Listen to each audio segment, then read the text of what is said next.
Namo unechitema ndakakutsvakira dhiburizona. Ona zvangu zvatsukira saka ndauya kuzokuona.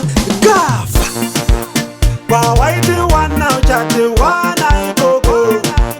Hatisisiko ikoko. Hello namo gavara toka kuri kavari. Iwe namo auchapapoya ndava kavati saka. Kama uchapapoya sebane madola. Kama ideta softunge tiringido pazi.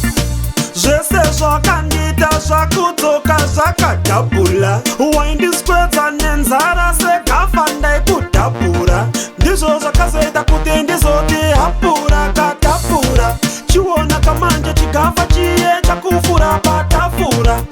Pataikukwata tichikutiza takapura. Tasimudza musoro zvino tokukwatura. Kwawaiti wana uchati wana ikoko.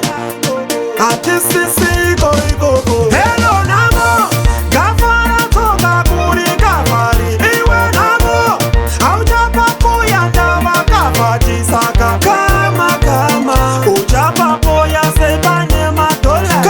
Kama ideta softunge tiringido pazi. Gafa zvinorotarisa namori chilechuka. Magirini nemabondi tiri kungochapura.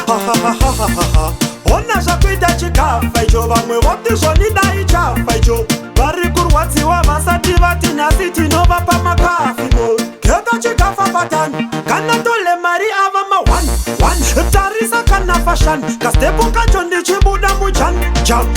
Kwawaiti wana uchati wana ikoko.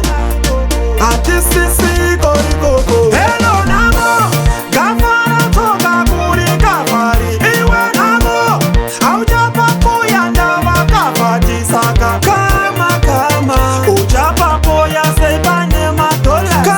Kama ideta softunge tiringido pazi. Zvese zvakandita zvakudzoka zvakadhabhula. Waindiswedza nenzara segafa ndaikudhabhura.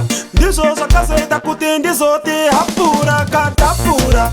Chiona kamanje chikafa chiye chakufura patafura. Pataikukwata tichikutiza takapura. Tasimudza musoro zvino tokukwatura.